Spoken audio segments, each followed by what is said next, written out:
É interessante como a medicina evolui, todas as especialidades também ligadas à área de saúde mental e até mesmo a neurociências e tudo aquilo que é aplicado à educação, à aprendizagem também.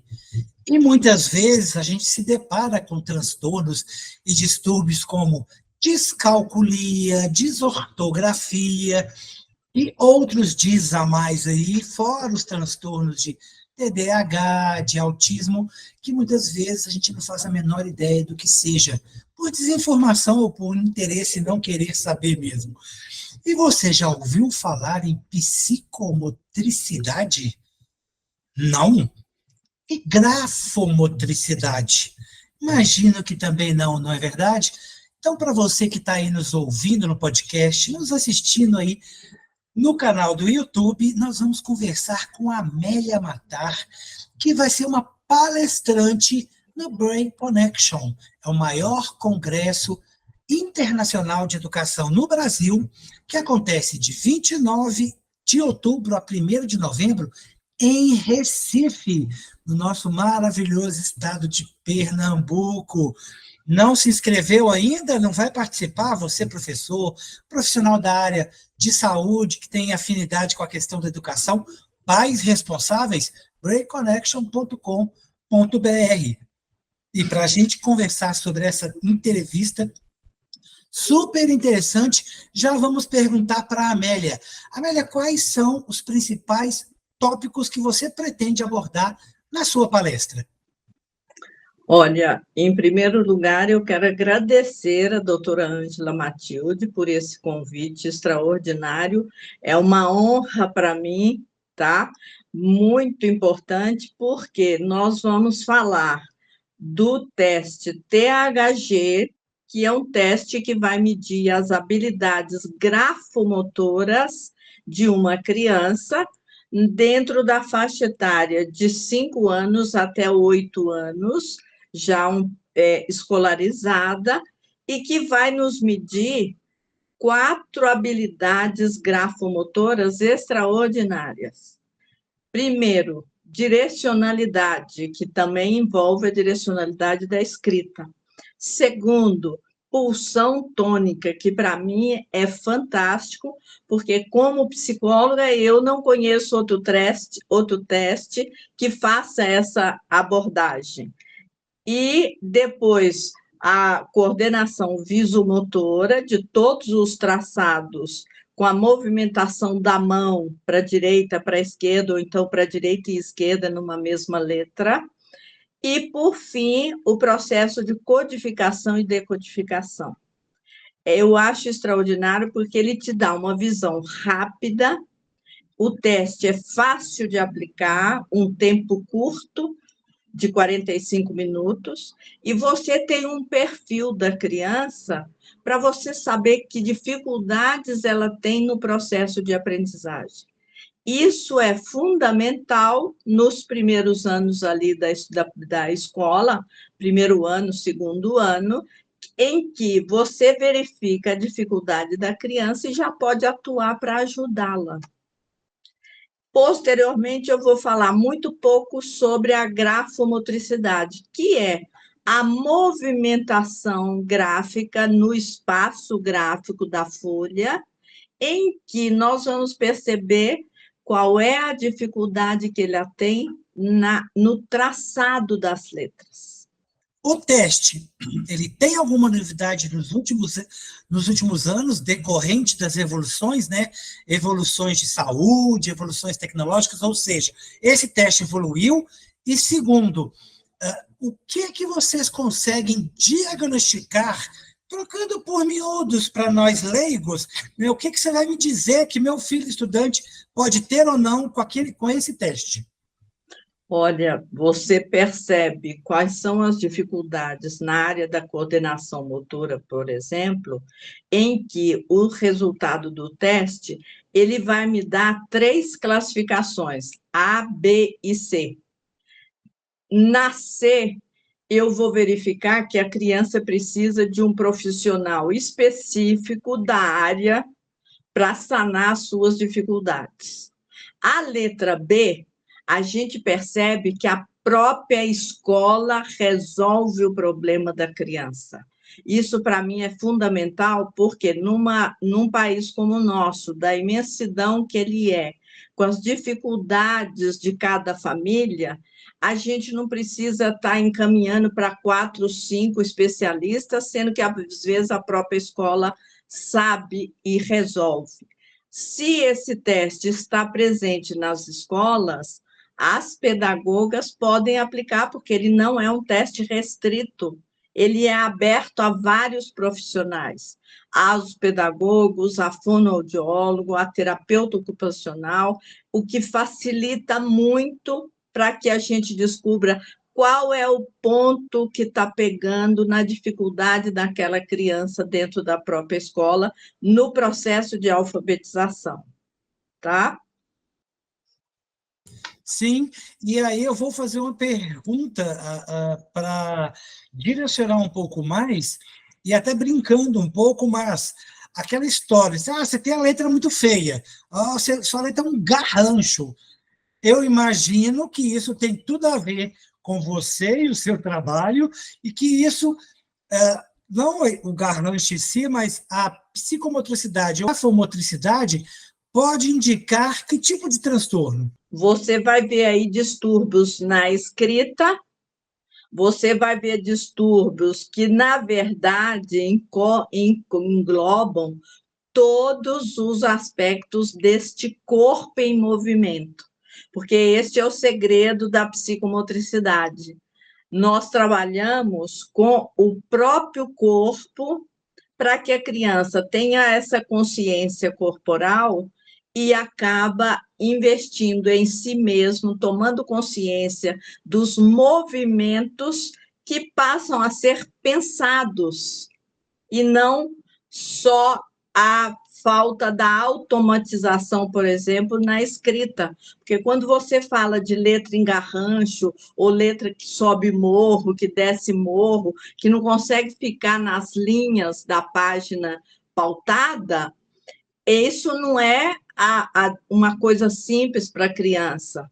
Isso aí nós temos que fazer, ter esse olhar mais direcionado, porque, na verdade, a praxia fina, que é o movimento de ponta de dedos, ele, na verdade, ele obedece uma lei biológica, que é a lei do céfalo caudal e a próximo distal. Então, a mãozinha é a última coisa que vai ser desenvolvida para pegar o lápis com aquela pinça de 3 dedos da maneira adequada, porque aí ela consegue ter uma melodia cinética nessa movimentação da escrita. Então, eu sou apaixonada por esse teste, não faço avaliação no meu consultório sem aplicá-lo, porque me dá um monte de informações, inclusive na própria postura da criança, quando senta e vai elaborar o teste, tá?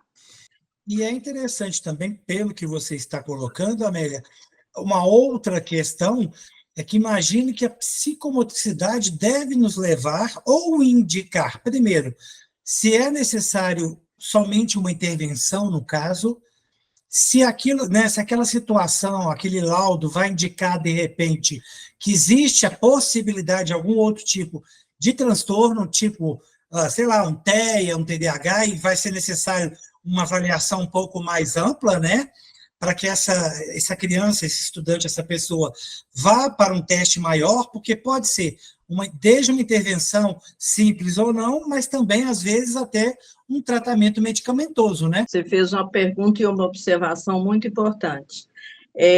Quando a gente recebe uma criança com uma dificuldade, qualquer que seja na área da aprendizagem, você primeiro faz essa avaliação psicomotora.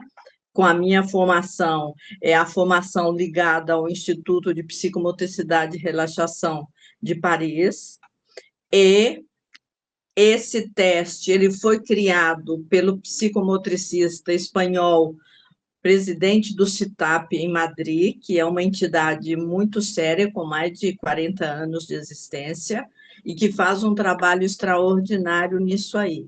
Quando você descobre que outros aspectos, seja do processo mental superior, envolvendo a atenção, percepção, criatividade, linguagem, você então vai aprofundando nessa avaliação para descobrir qual é o nó que está proibindo ou impedindo que a criança avance.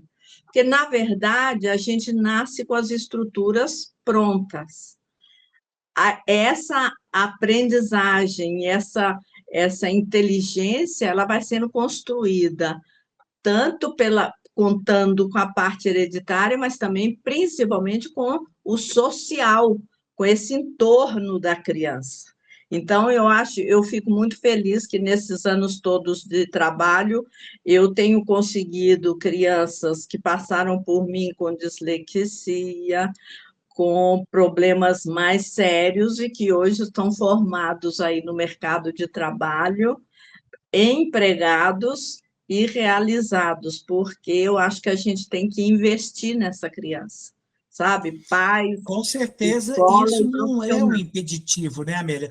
Muitas vezes, às vezes o pai fica com aquele medo de não fazer nada, achando que o medo vai ser bom para a criança, o que não vai ser. E também o problema da criança não é impeditivo, porque quanto mais rápido for tratado, e era uma pergunta que eu ia te fazer, ou seja, quando o professor percebe, já no processo de alfabetização, que aquela grafia, que aquilo está meio estranho.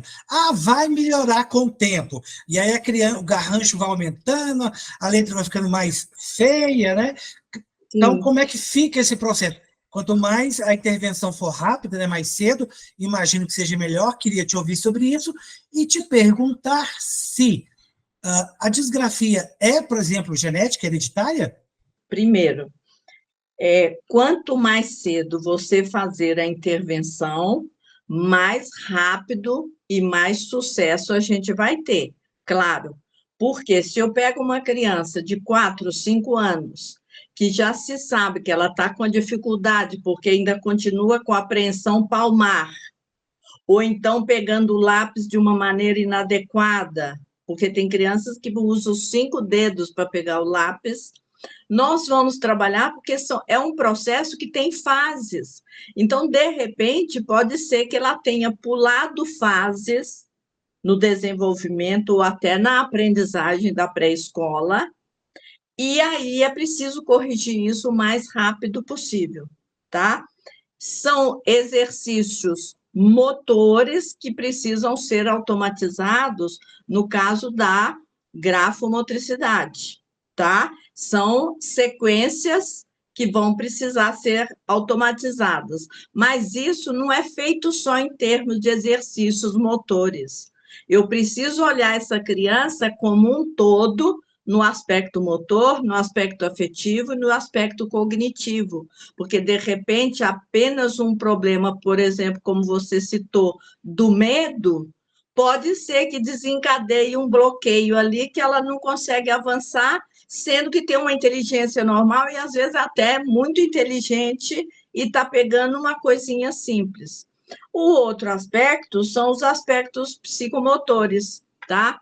Quando você fala nos aspectos psicomotores, nós estamos falando da tonicidade e equilibração, nós estamos falando da noção de corpo enquanto esquema e imagem corporal, nós estamos falando de estruturação de tempo e espaço, estamos falando de lateralização enquanto dominância lateral e lateralidade, que é a noção de direita e esquerda em si e no outro, e, por fim, da praxia global e da praxia fina. Essa praxia global é aquela agilidade, flexibilidade que você tem com o próprio corpo, porque toda a sua musculatura, você tem ela sob seu controle. Então, se eu quiser ficar relaxado, eu fico. Se eu quiser ficar tenso, eu fico. E se eu perceber uma tensão que está me incomodando, eu consigo também me relaxar para soltar o corpo, para que ele produza tudo que ele é capaz, tá?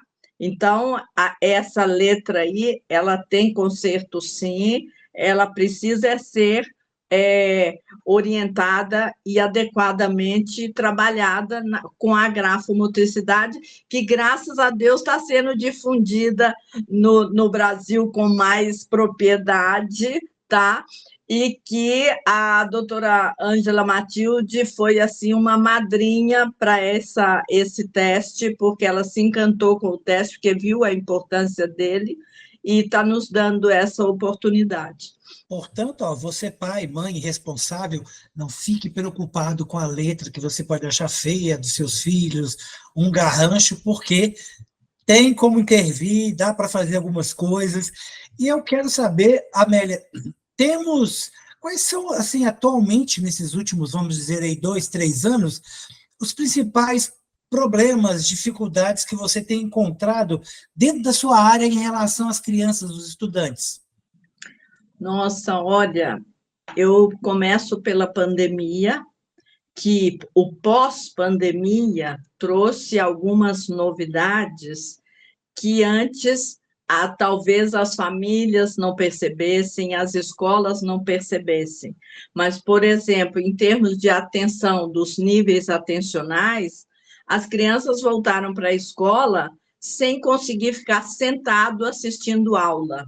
Por quê? Porque passaram quase 2 anos presos dentro de casa, impedidos de se relacionarem com as crianças da própria idade, impedidos do movimento social e dos grupos sociais, trazendo para eles essa dificuldade atencional e tônica, porque eles não conseguiam sentar e ficarem eretos. Eles desabam no chão, desabam no sofá, porque passaram esse tempo todo com uma outra postura dentro de casa. Então, isso foi, assim, uma coisa que está sendo muito percebida e trabalhada dentro das escolas, seja pública ou seja particular. Mas esses problemas, essas questões ligadas aos aspectos psicomotores e também grafomotores acontecem ou também são identificados, diagnosticados ali no jovem, né, no adulto e também no idoso? Se você pegar o adulto que tem essas dificuldades, eu já tive adulto que veio me procurar para cuidar disso daí. E realmente é possível, sim, tá? O idoso também, porque quando você começa na fase da idade mais avançada, que você começa a perder habilidades, você pode treinar para que adie essa dificuldade, e isso, além de tudo, ainda levanta a autoestima, né? Porque você fala, opa, não estou tão ruim assim, eu estou aprendendo, eu estou sabendo consertar aquilo que não está tão legal. Então, eu atendo crianças pequenas, mas também já atendi adultos até com 73 anos. Quais são as dicas da Amélia para os pais ficarem atentos? E são as mesmas dicas para os educadores ou você daria dicas diferentes? Eu acho que tanto educador como pai, porque o pai vai fazer a lição de casa com o filho. Então, eu acho fundamental que esses pais, seja o pai ou seja a mãe, acompanhe esse dever de casa, dando uma retaguarda para a escola, porque ali ela vai perceber se o filho, a letra está muito grande e ele não consegue diminuí-la a ponto de caber na pauta da linha. Se ele está subindo morro, está descendo morro, ou até, às vezes, escrevendo na diagonal, que muitas vezes acontece isso, é hora de ficar atento. Se a criança é aquela que esbarra muito, joga tudo no chão, a famosa desajeitada, de repente é um transtorno psicomotor, precisa acudir a tempo para que ela não cresça pela vida fora com essa preocupação e essa vergonha de ser desajeitado, tá? Para a escola, olha, eu não preciso dar tantas dicas para a escola, porque a escola sabe muito. Eu sou aquela que acho que professor é fundamental. Eu tenho os meus 4 professores do primário guardados no meu coração até hoje, porque foram eles que me possibilitaram ser o que eu sou hoje. Então, esse professor, ele tem que ser valorizado, tem que ser estimulado, porque ele sabe muito, precisa ser atualizado e concurso de formação constante para que a educação no Brasil tome outro rumo e outro patamar. Eu acho que esse Brain Connection é um importante acontecimento de atualização, de percepção, para os professores estarem atentos naquilo que precisa e pode ser ajudado dentro da sala de aula. Se você, assim como a Amélia, também acredita que o Brasil precisa tomar outro rumo, outro patamar, está na hora de todos nós fazermos a nossa parte. Vamos colocar aí o nosso tijolinho nessa construção para transformar para melhor, claro, né, o nosso país e transformando, né, permitindo que o estudante tenha uma transformação social, que ele tenha mais acessos, mais igualdade, mais equilíbrio e por aí vai. Se você achou difícil, ainda não entendeu sobre psicomotricidade, sobre grafomotricidade e algumas questões a mais, é para você também o Brain Connection. Vai lá, brainconnection.com.br, se inscreve, chama seu grupo de amigos, professores, né? De repente vocês vão fazer um congresso maravilhoso, com muito conhecimento, e também vai passear em Recife, que é uma cidade lindíssima, é uma das capitais do Nordeste, com muita atratividade, para você poder curtir lá tanta questão do frevo, tem as praias, tem a parte histórica, a gente tem também lá Olinda do lado, né? Ilha de Itamaracá, acompanhe lá o Instagram do brainconnectionbrasil.com.br, no Insta, né, só Brain Connection Brasil, e você também vai ver várias dicas de atrações turísticas, os palestrantes, e mais do que isso, vai perceber que tem diversas palestras, assim como essa incrível da Amélia, que vai estar presente lá no evento, falando sobre isso, e outras dezenas de temas.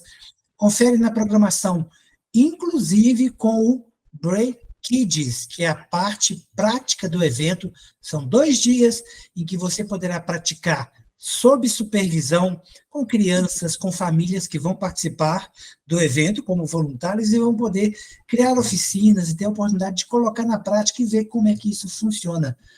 Então, vem com a gente para o Brain Connection e vamos entender mais sobre todas essas questões. O teste, que vai falar um pouco da grafia, que vai mostrar um pouco como que os estudantes estão em relação ao processo de aprendizagem, se tem ali algum tipo de trabalho, distúrbio, como a disgrafia, como que a psicomotricidade e a grafomotricidade vai poder ajudar nesse processo.